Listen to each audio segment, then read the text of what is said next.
This is Julie Pearson, Little Thunder with the Oklahoma Oral History Research Program at Oklahoma State University. Today is February 14th, 2021, and this is a remote interview with Hui Cha Poos for the Library of Congress's Occupational Folklife Project, funded by the Archie Green Fellowship. I am in Tulsa, and you are in Oklahoma City, where you are a dancer, choreographer, you have your own dance company, and you also teach at the University of Central Oklahoma in Edmond. I'm looking forward to learning more about you and your work. Where were you born and how long did you reside there? I was born in Seoul, Korea, and I lived there until right after my 8th birthday, or right before my 8th birthday. So I turned 8 here in the United States. Any particular sensory memories of Seoul before you left? So many. But I was fortunate enough to go back as a young adult, and then also recently, a couple of summers ago, I got to go back and revisit. So I went back and searched for my childhood area. It looks completely different now. The scape of the land is, Seoul is a huge city, and so there's just buildings everywhere. But I do remember, I remember being in a little area, and the same kids, we grew up all together. And I remember a corner store where the only TV that was black and white in the neighborhood would play, and we would get our treat, which was like, a jar of milk a week, like once a week. Mm-hmm. And we would sit in front of the TV and watch television and watch black and white TV. So if that ages me at all.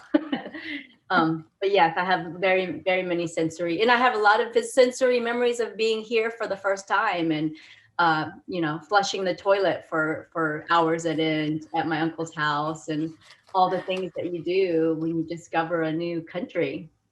Right. Yes, I was going to ask you how you ended up coming to Oklahoma instead of someplace else in the States.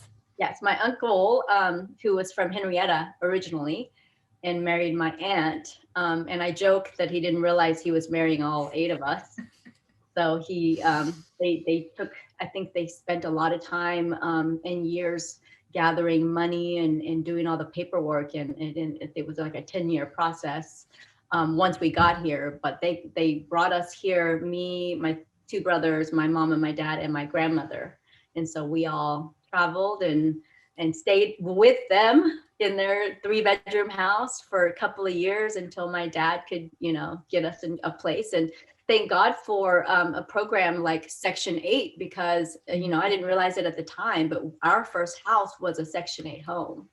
And so, I always, when I talk to people and they have issues with social help and public programs like that, I'm always like, well, you don't realize that I'm the outcome of that program.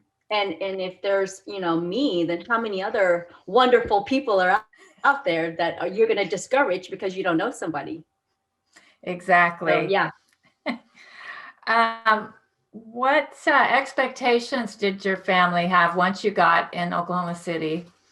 What expectations did they have for you? I think it was a strange dichotomy of expectations that they had preconceived as Korean family, and also these new ideas and dreams that might have been a glimmer in their eye once we got here. But we were very much set in the old Korean ways of, my role was to be a wife and a mother, which are wonderful, wonderful things. It's just when I got here, I stepped a little further into the American dream, I think, than they did.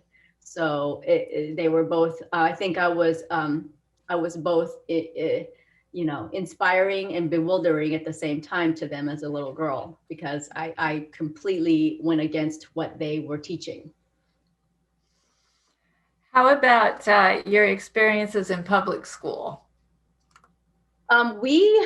My brothers and I were put into public school right away. We took a summer once I think we got here in January or something like that, and we waited until the fall. to go to school. And so we took that time to learn as much English that could be thrown at us as possible. And we learned the phrases, you know, hi, nice to meet you. Where is the restroom? Can I get some help? You know, I remember knowing just those four, you know, 3 or 4 or 5 phrases. And so in the fall, we got put into 2nd grade for me, and then whatever my brothers were in, but then half the day was spent in the lower grade. So I spent half the day with my regular classmates, and then the other half with a couple of years or 1 year younger, so that we could get kind of the fundamentals as we were learning. So it was a really interesting awakening and upbringing. And you know, we were new. We were the only family in our elementary school that were Korean, so everything was really new to everyone. And so I got accustomed to getting a lot of attention.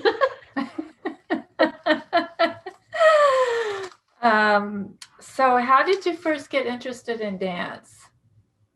So the elementary school that I was at, actually, I had the great pleasure of having an African-American teacher who taught us PE.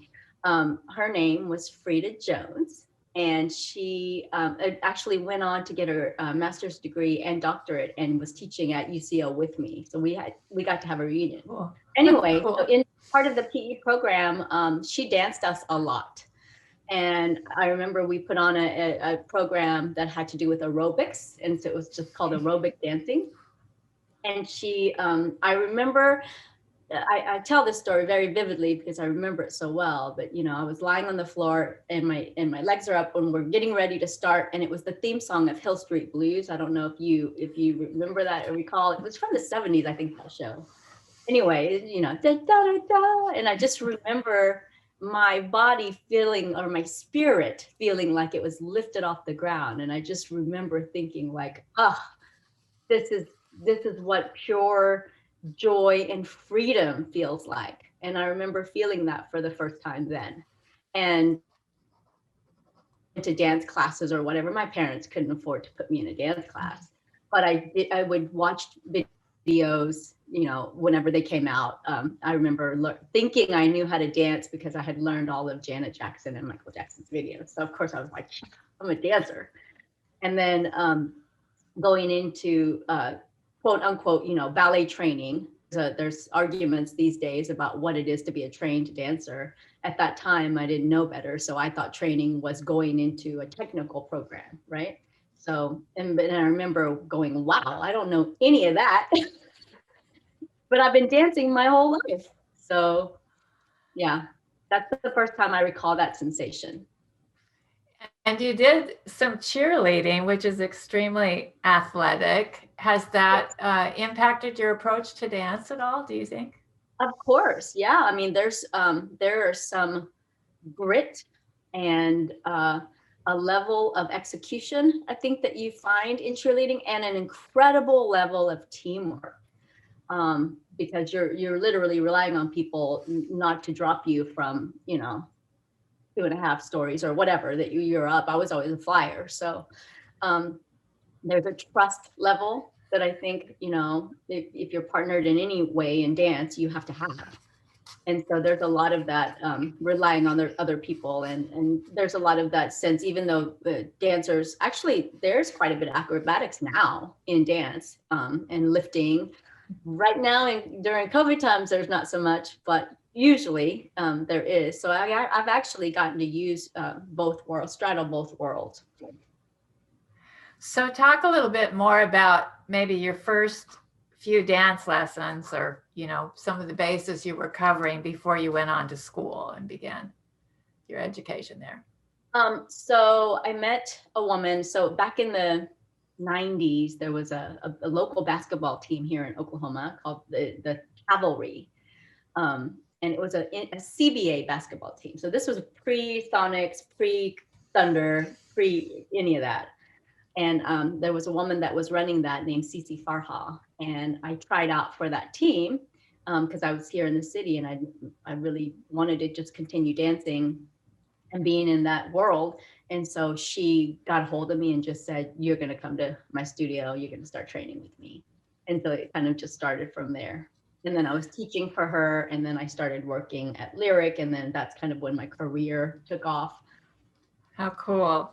So at Lyric, you were doing your first choreography for theater, I think. Well, so I started just performing for them. I And see. then, yeah, and then when I moved back in '98, I spent a year just kind of wondering, really asking myself what I'm going to do here.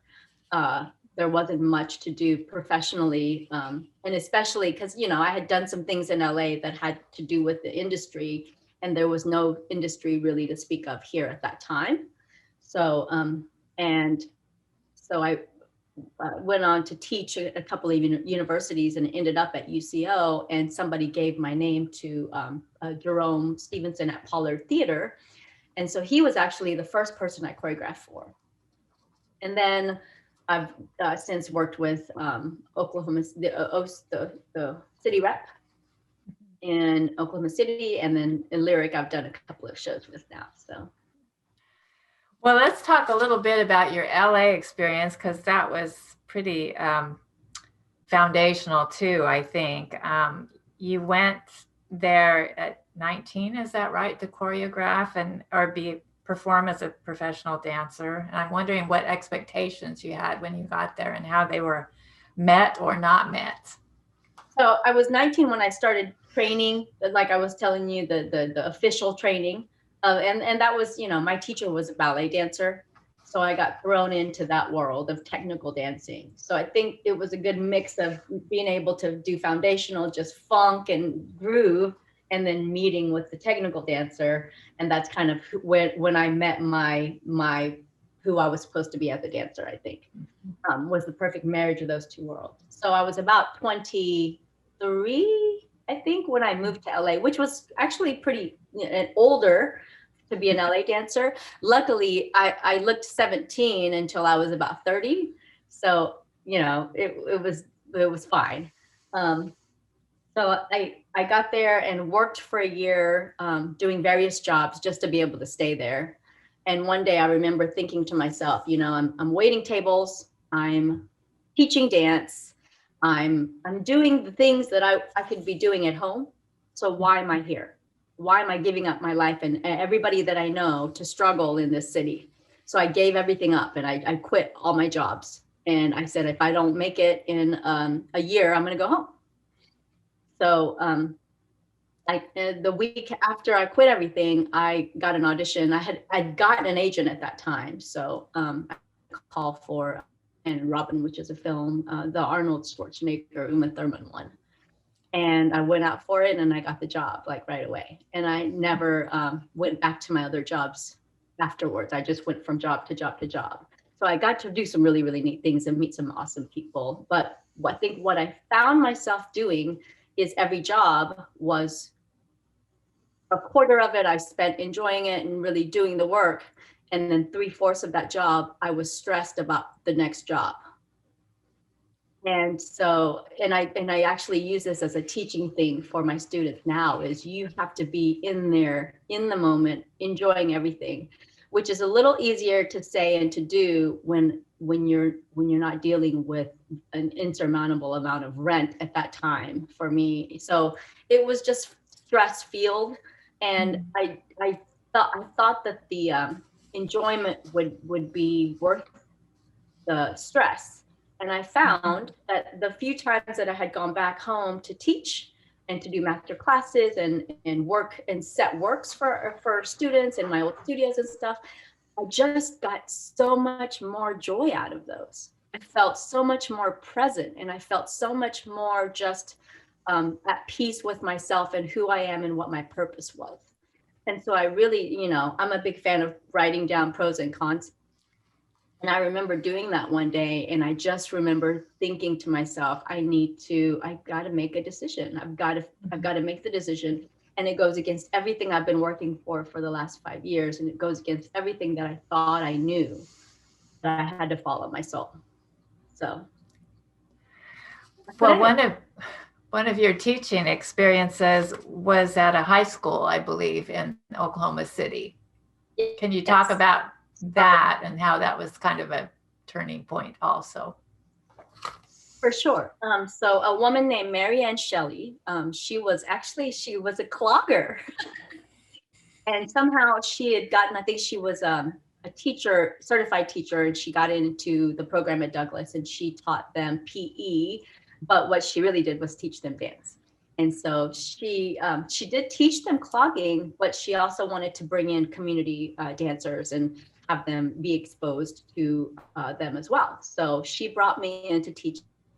And this is so funny that you bring this up because I had a conversation with one of those kids recently. Her name is Tynesha, and she's a kid that we just have kept in touch ever since because she came up to me on the first day of class, and I'm talking this gymnasium full of 50 kids, and I am just walking in there, and she said, "I remember seeing you walk in there, and I remember thinking, Asian woman going to teach me about hip hop." And you know, I mean, that happened to me more than once. It was like what is she? So anyway, so the way that Tynesha tells it is much funnier. But she said that you turned on the music and started dancing, and we all just looked at each other and then looked back at you. And after that class, that first day at Douglas, she came up to me and she was in the 9th grade and she said, "I want to do what you do. How do you do that?" And so she and I have had a relationship ever since. I set her up at the studio where I trained at CC Studio. And CC's been great because anytime I ask her to set a scholarship up, she will do it. And so this little girl came to classes with me. I picked her up and took her to class for at least 3 years. And then she moved out to LA, danced for a little while, and now she works out there for the government. Oh, so anyway, goodness. Long story short, if nothing else, I was meant to teach there so that I can meet this girl because she's amazing. So I taught there for 2 years, just off and on. I would go in set works and then we would do a show. And then another story that came out of that experience was that I met a guy named Carlos, who was one of the best dancers I'd ever seen, like anywhere. And he had run-ins with the law and just didn't have a whole lot of support. But fast forward 10 years later, and I'm now got the company, Race Dance, and we're now doing a show called the Hip Hop Nutcracker. And I've based the lead called Carlos after this kid. And this guy now has a doctorate degree, or is going for his doctorate, and is now the admissions director at Langston University. There's incredible stories that have come from my life, and I just find myself just baffled that I've gotten to be a part of these experiences. That is such a great story. Well, and we'll come back to pick up on some of those points too. You founded your own company, Race, in 2008. Can you explain what that acronym stands for and what your goals were? Sure. So the acronym is Radical Application of Creative Energy. And it actually lived in my head off and on for about 5 years before I bit the bullet. And I was so, I was preoccupied with other things. I was having babies and raising them and trying to make everything work.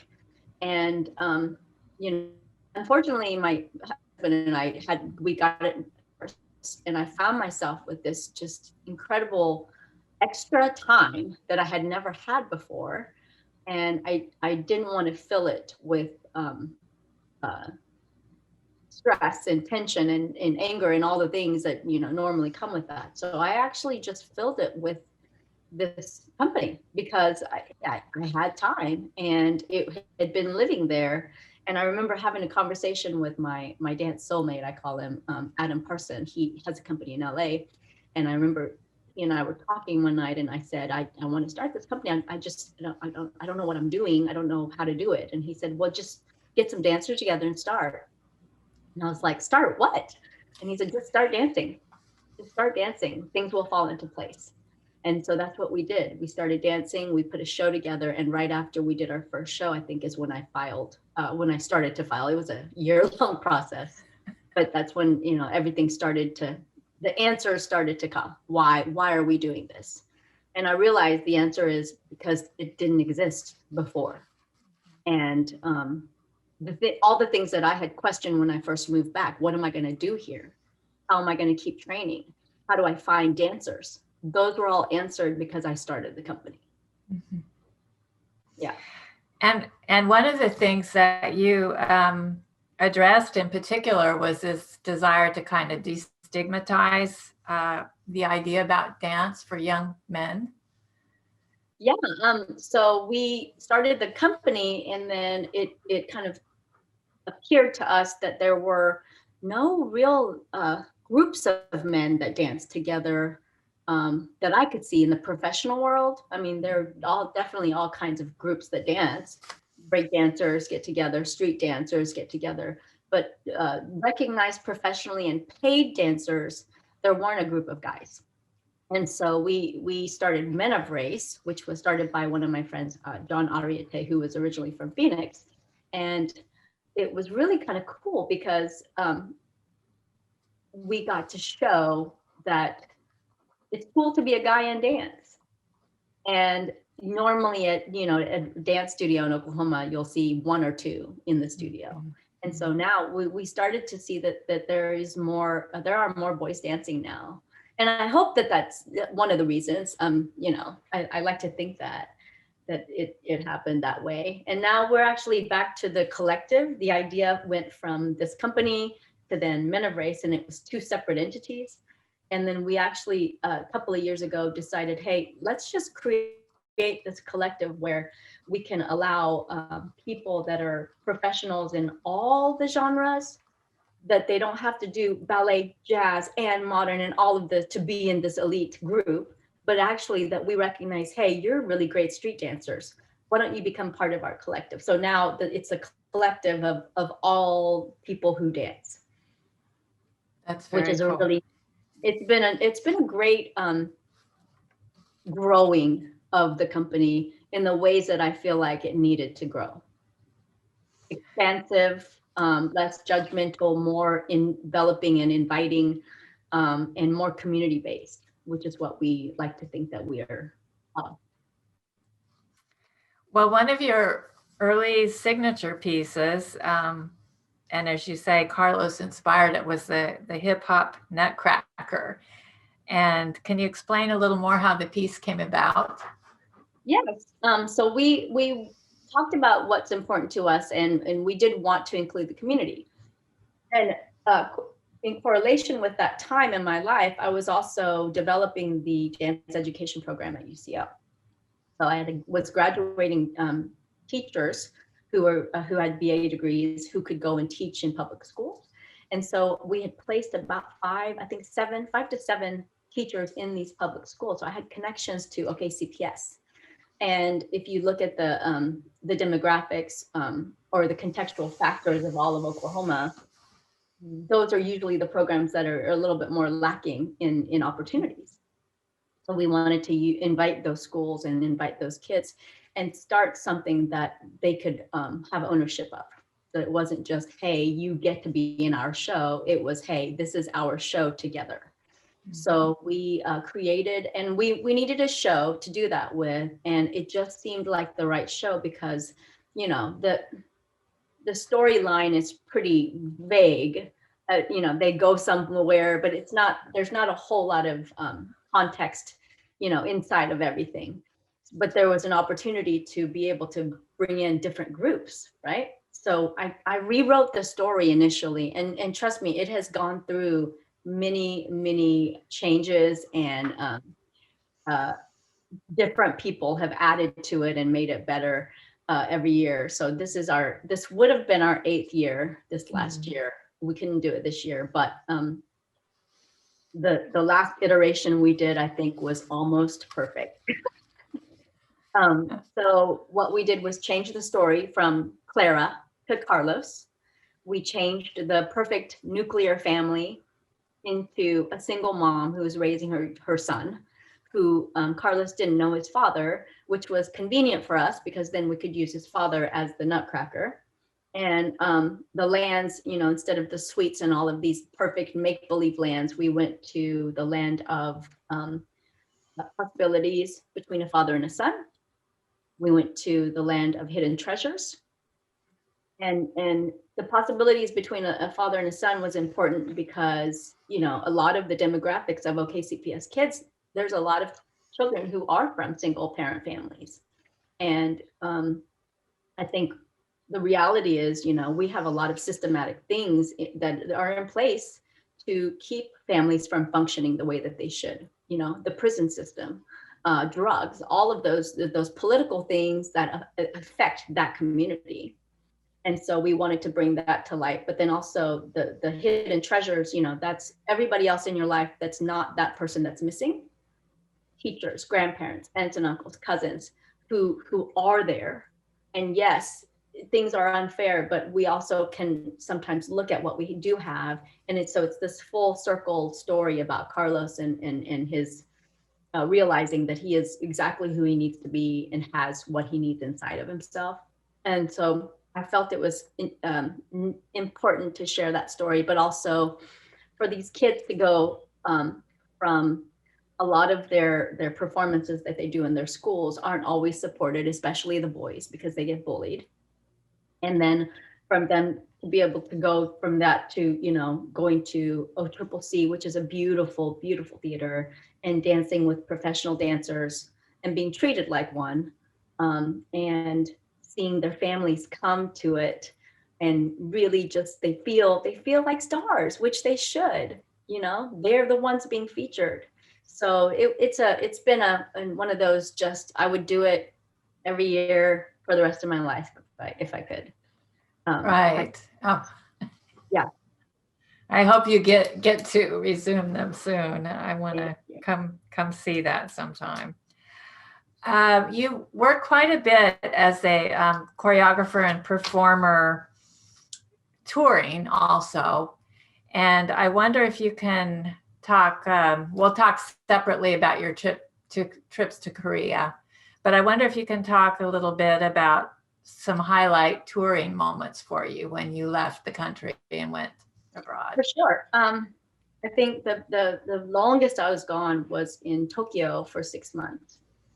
And I was there performing. And I think like it wasn't a full submersion, but it was definitely longer than I was, you know, more than just a visitor, more than just a tourist. We were there and we got to see truly, you know, just how sweet Japanese people. I mean, they're just the population itself, they're just really, really sweet people.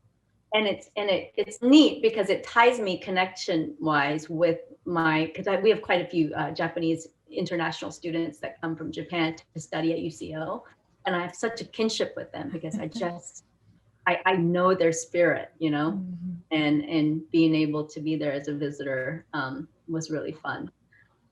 And besides that, I've been to Italy, to London, to Vancouver a lot.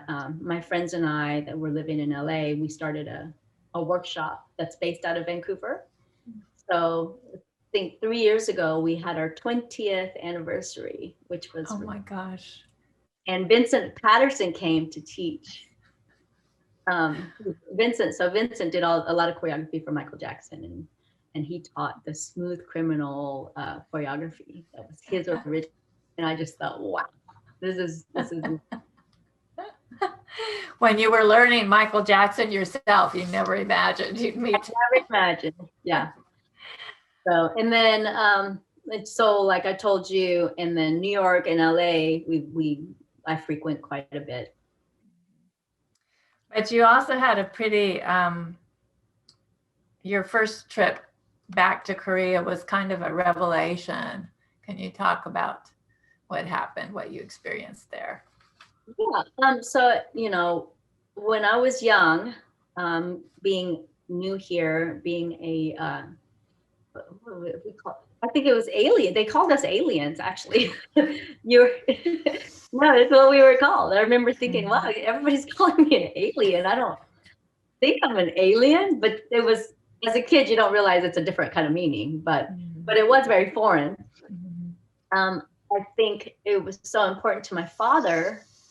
And actually, just a quick little note is that my father passed away 6 years ago today, and it's Valentine's Sorry. Day. Well, it's okay. Actually, I was talking to a friend today, and I was thinking, I'm not sad anymore. It's more just nostalgic and sweet because the memories I have of him, and also the Valentine's Day thing. Like, I think that was kind of a gift for my mom because they just shared such a beautiful love, and it makes sense to me that he would have made it on until this day, So anyway, my father was one of those citizens that was like, hey, we're here. We're not going back.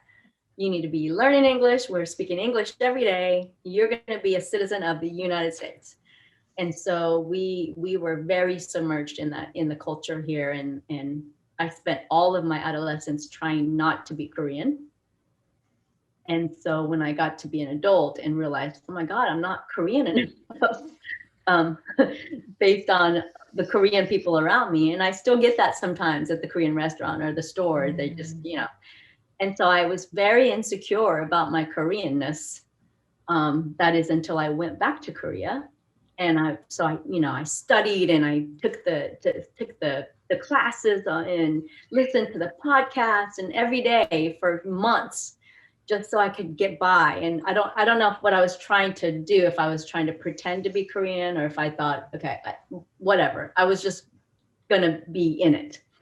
And I got there and everybody wanted to just speak English with me, A, and then B, I was Korean enough because I was just Korean, because I look Korean and to me, they don't think of me any differently. And so it was this kind of, I call it a cultural hug that I got from actual Korean people in Korea.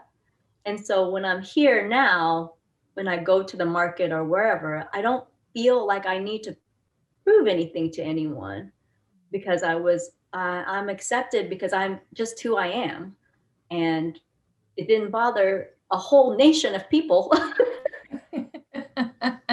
Apparently only bothers me. So I let that go. Well, thank you for sharing that. So when you're teaching at UCO, what is your philosophy of dance? What do you try to communicate? I think the biggest thing for me is that the dancers are able to express who they are while they're dancing. And a lot of times, a lot of kids by that point haven't even asked that question of themselves. So sometimes it's just getting them to relax enough to be able to just enjoy it.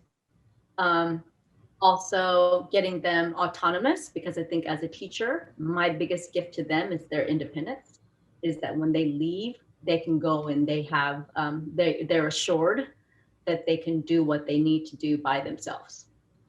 That yes, we go with them on their little shoulders, question them and ask them things and talk to them, but that they are autonomous in their actions and their careers and their decision making.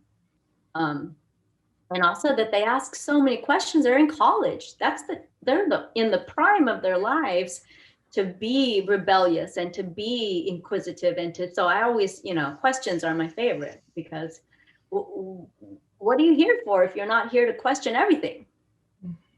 I mean, that's college, So I always, if I get the student that's like, what did I do wrong today? I'm always like, I don't know, you tell me.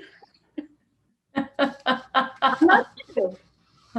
So we have fun. We have a really good time. And I always kind of say, I'm driving this bus and you're going to get on for a little bit and you're going to get off for a little bit. And while you're on the bus, I hope we're singing some songs and having a really great time. And you're a part of this journey and I'm a part of your journey, but we're not on the same bus forever.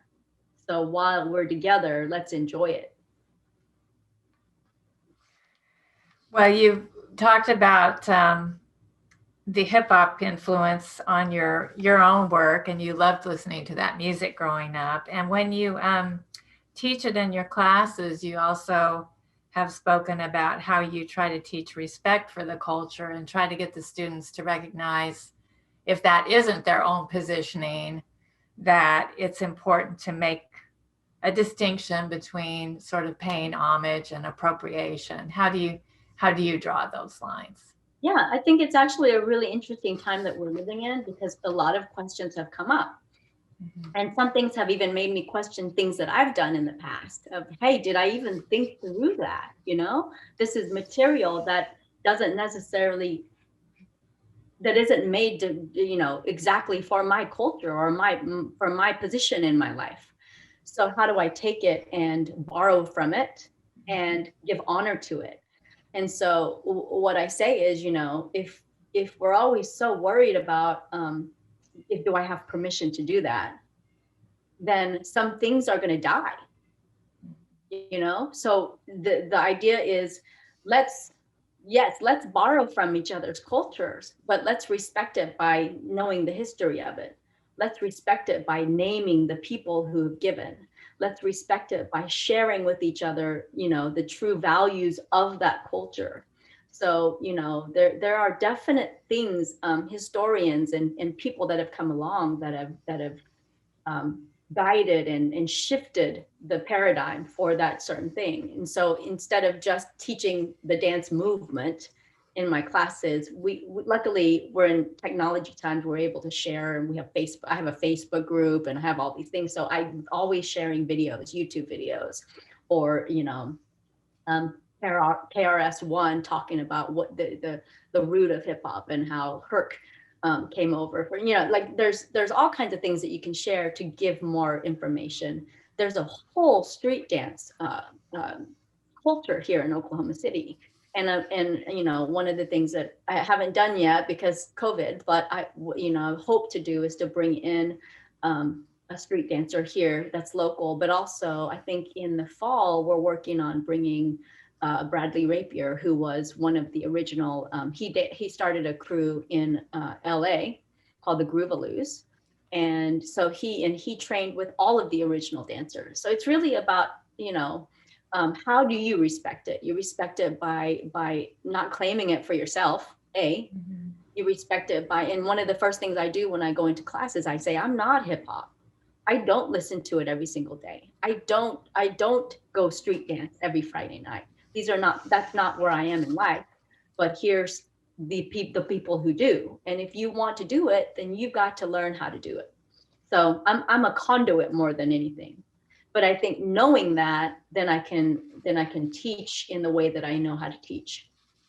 And luckily, my teachers were all men and from California. And so their history is, I get to borrow from their history a little bit because they were my teachers. And I think women who do hip hop are some of the coolest things in the world, are, you know, B-girls and women who do hip hop and are able to, you know, I need to be able to pass that down. I need to be able to share that because I'm the only person in the position in my life that had the same experiences that I had. So if I mute myself because I'm not from that culture, how does that really help? So that's my justification of it. I'm sure there are people arguments against it, but that's, you know, that's my story. You also have been the co-producer of a movie called Finding Carlos, which came out 2019, or is that Just right? this year, actually 2020. Just 2020. One of your pandemic projects. Yes. Yeah, can you talk about how the movie came about and the role played by your dance company in the movie?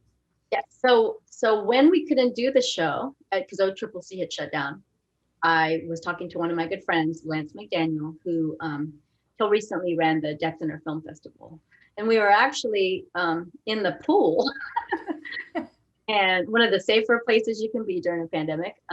So this was summer. This was probably mid-June, and I remember talking to him and saying, "Hey, we can't do Hip Hop Nutcracker this year.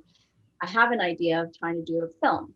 And he had been talking to me about this project that he was looking for that was sponsored by the Oklahoma, the state actually. And so we looked at each other at the same time and was like, let's make a movie. Let's just make it a movie. And, you know, my version of it, it was just, let's take a video camera and follow us around while we do the dances.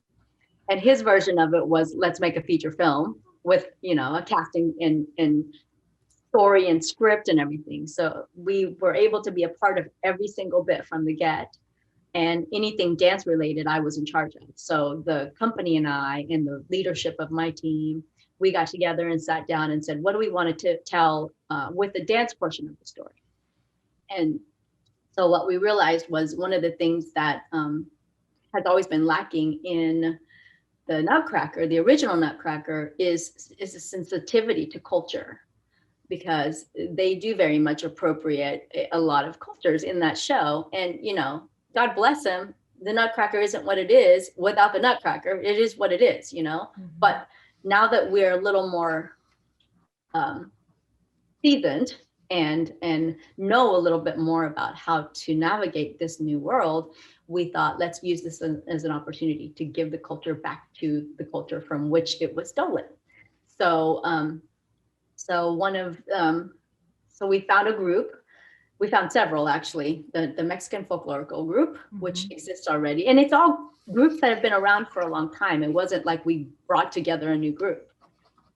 There was the Native Indian Hostiles, which is a family, actually, of brothers who did breakdancing, which to me is like, kaboom, let's just break all the stereotypes. And what's interesting about them is their children are the ones who did the cultural dancing.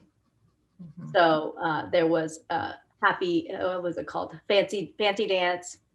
And then what did D'Angelo do? There were two different dances. Was it? Yeah. I think it's just called traditional. Southern traditional, yeah. Traditional and then happy. Okay. So, and then their fathers came out and did breakdancing. So then the third was an Asian American perspective. And it was actually my idea to not just have one Asian culture, but to bring several, because to break the idea of the monolithic, hey, you're Asian, you must know this. And so that was actually written into the script. And so we had Korean, Vietnamese, this girl named, I forget her name. She was Korean, but she actually grew up in Kazakhstan. And then West Indian. So we had this whole group of different Asian cultures dancing together. And then we finished our dance off with K-pop. Also my idea. It was a really fun way to explore, hey, what can we do better? Another thing we did better was, you know, in the background of the show, not just the cast, but in our crew, we were really mindful of, hey, let's hire African-American makeup artists, and let's hire different people of different persuasions and different ethnicities, because we wanted to speak on it on every realm of it. So I'm really proud of it.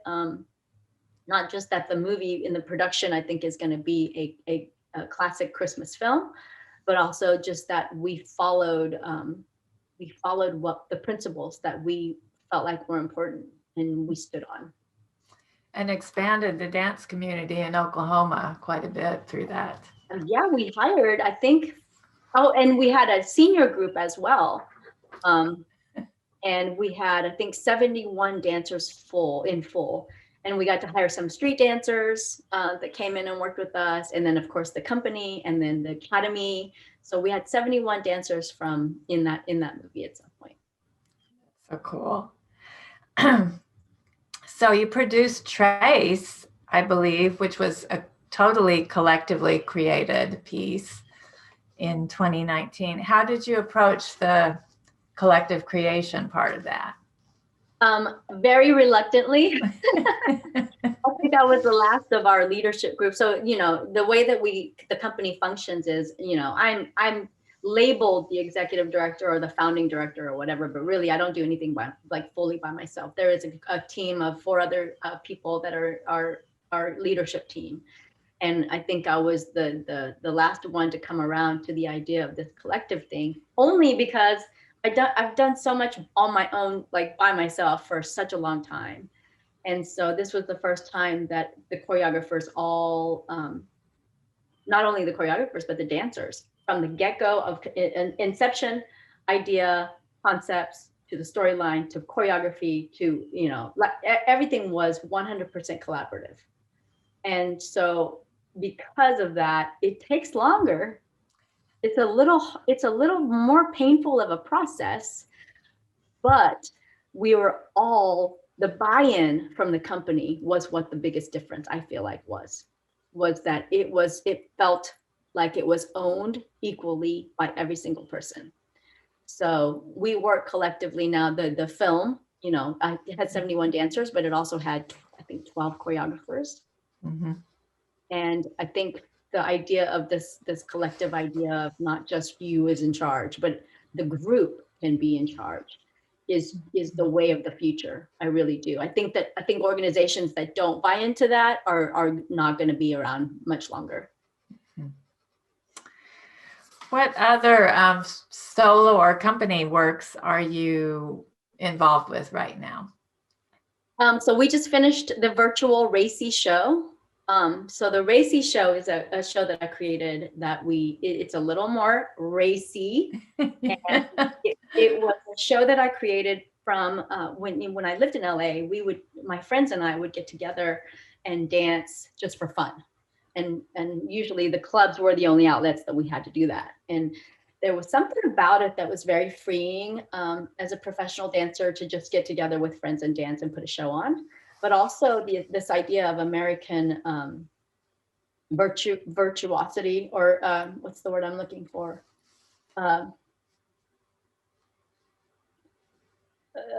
We're so bashful and shy sometimes here, and it just doesn't make sense to me. And as a Korean woman who was grown up to be very timid and, you know, not embrace my body and not embrace my sexuality, it was really important to me to be able to express that here in Oklahoma, because I felt like it was missing. So we had this other personality, and we would just put on the show, and it was wildly popular. And so this is the first year we weren't able to do it either. And so we said, let's do it virtually. And so one of my friends happened to have the old KSBI soundstage. And so we rented some lights, put some lights up. I actually did the lighting for everything. We threw together 12 pieces in 2 weeks. Oh my goodness. And we filmed it, and then it's actually live right now. I'll send you a link to it. That would be great. So that's one project. And then I have 2 projects for school. One is dealing the K2 company is dealing with the idea of it's actually called orthorexia, which is it's a kind of pre-anorexia that has to do with virtual, you know, Instagram and Facebook influencers, and the effect that it's having on young adolescent women. So I actually turned it into a study, and they created a survey, and surveying all the women in their lives from 3 different age groups that have to do with body image. Mm-hmm. And I wanted to do it because, you know, it's such a taboo subject, but it's also one that if we don't start talking about it, it's going to be a problem. It's a huge problem in areas already. And dancers who tend to be in the mirror all day looking at their bodies, you know, I mean, we need to address it. And so I'm very careful about the way that we do it, but it is also one that I'm seeing that they are, from the first day to now already, they're a little more brave about talking about it. They're really surprised at the answers that they get from their friends. And so I think it's going to be one of those transformative experiences. So the dance I've choreographed to is a Peter Gabriel song called My Body is a Cage. And so working with a costumer at UCO, she actually created a corset to represent the ideals that we have. And so they, you know, where I'm to the last section, which right now they've just taken off the corset and they've got it up here, and then we'll dance with it and then we'll throw it off and all of that. So it's very freeing, I feel like. And in this time in their lives when they're shaping their ideas and going into the world as young adults, I think it feels good to me that I'm going to send some people out there who are a little more secure in themselves because of this experience. That sounds great. How big a part of your research is music? How much time do you spend on music research? It depends on the project. Sometimes I start with the music and sometimes I find the music to fit the project. The last project I worked on with the same company was an original work by Patrick Conlon and his wife Christina, and they actually came to me. It was a work called Cube of Light. And they came, and we have always wanted to collaborate. And so it started with the music, and we choreographed everything to the music. But it was 8 different choreographers, so it was really neat to see all of it come together, and the concept somehow wove perfectly through. And then sometimes I'll have a concept, and then the music just finds me somehow, always. I'm doing a number for Kaleidoscope, the other company at school, and I'm actually doing a number called Solid Gold Meets 1999. Do you remember Solid Gold? Yes. Hey, I mean, that's like my time growing up. I watched Solid Gold religiously every Saturday for, I think it was only around for 8 years or something. But I don't know how I found it. I was in a rabbit hole one night and just went into the Solid Gold. And so I was thinking, well, these kids don't know what Solid Gold is anymore. It could be interesting. Like, what would it look like if it stayed around? And we were still doing that every Saturday. So what I've done is the costumer is going to keep the costuming 80s, but I'm using the top 10 songs from 1999. So we're talking about Living La Vida Loca to Britney Spears, We Did It Again. So it's kind of neat because we get to revisit that time. And a lot of the seniors that are graduating this year were born in 1999. So that's perfect. So in that way, I'm finding the music, you know, because it's definitely driving the piece, because it's going to be 30 seconds of every song, just like the show Solid Gold. So it's always fun. What a great concept. Well, you have some early memories of your grandmother performing. Can you talk about the historical basis of her Arirang? I think I never say it right. I know. No, that was great. So there's a traditional dance in Korea, and in the different regions, I think, have different, even different sounding arirangs. But the basic concept of it is there's a sadness and a desperation, I think, to the music. And my grandmother, I just remember she would sing it, and I remember she would dance to it, and it was real slow and melodic, and the movement was very lyrical. And I just remember thinking that was one of the most beautiful things as a child, that of my memories of her, was that she would, and she was always a little bit silly because they would drink. Drink and gamble and play those little plastic card games. I don't remember what that was called, but I just remember that. And so, like I said, when I went back to Seoul, I was really inspired by this last trip. And when I came back, I choreographed a number to a couple of revisions of that song, of that music. And I set it on a group of dancers for Oklahoma Contemporary Dance Festival here. And it was very therapeutic for me. It was like a releasing of my expectation of who I thought I needed to be. And based on the historical separation of North Korea and South Korea, as I understand. Yeah, and I think I'm pretty sure that in the next couple of years, the last people who were originally separated will be passing. And I think that it's a significant time. And I actually did a dance a few more, I think maybe 3 or 4 years ago, I did a dance called The Meeting. And not a lot of people know about this, but I think about 5 years ago, they started allowing North Korea and South Korea, about 100 people to come into this place in the middle and meet. And the way that they would choose people, North Koreans would be like whoever was more loyal to the government, and South Korea would be lottery. And so they would find these 100 families and they would collect at this meeting. And so it was always this video of the table and of the members of the family meeting around. And they had these, the people above them that would be watching to make sure that they weren't saying anything bad and to make sure that the gifts were allowed. There were certain parameters of gifting that you could give each other. And these are people that haven't seen each other in 60 years. So I did choreography for, and I used a black table to represent that, the table. And I had, people dressed as South and North, and it was as well, very therapeutic for me as well. And because the concept, I think that show is called Home.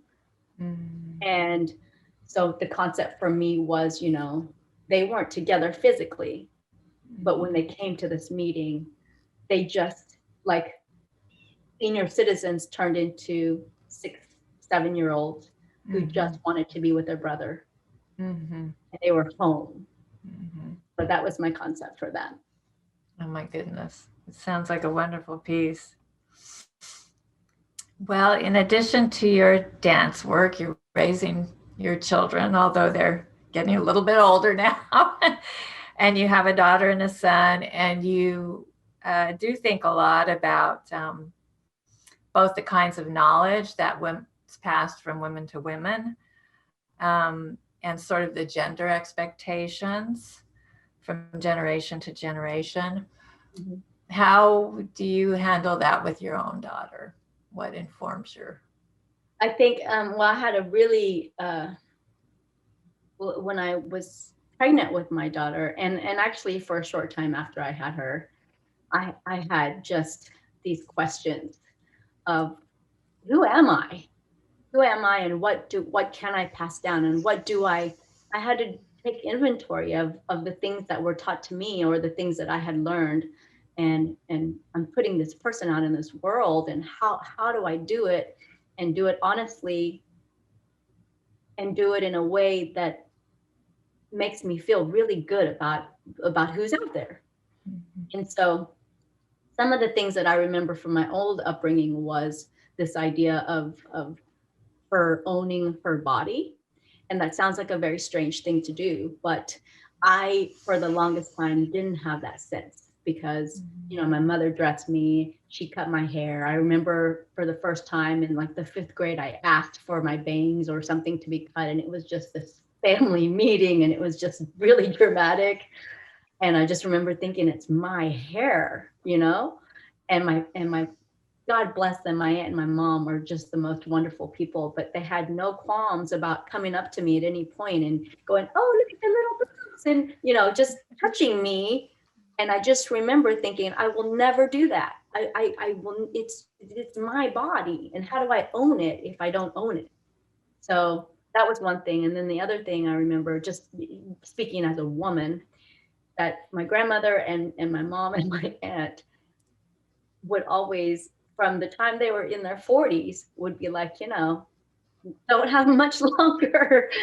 They would say things like, my life was great, and then it was over when I had you, and not in a bad way, but they're just saying they made choices because of their children. And I just remember thinking, that's a lot of pressure to put on a child, that you gave up your life for us, And so well-intentioned and well-meaning, and my God, I wouldn't be who I am without any of them. But I was taking inventory, thinking, okay, noted, leave the girl's body alone.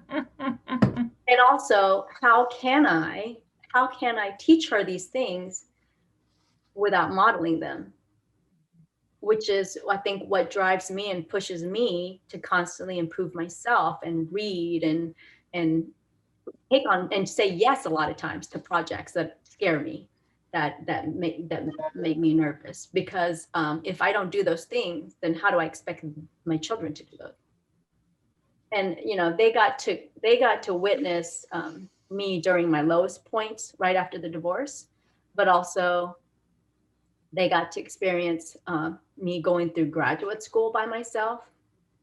I remember my daughter would learn my note cards with me when I was, you know, studying for a test. And she has an incredible vernacular. They both do. And I think it's because they experienced that journey with me. Right. So they've really, I think, gotten the best of both worlds in their father situation and in my situation. And I think they're just remarkable children. And I'm not just saying that because they're mine. I know they are. Well, is there anything we didn't talk about that you'd like to add, or? No, I don't think so. I mean, I'm just extremely grateful for the people in my life who have believed in me, from my teachers in you know, middle to high school, to the mentors that I've had, you know, Cece, and then Jamie Jacobson at UCO, Cinderella Che, who was one of my biggest mentors and still is in life.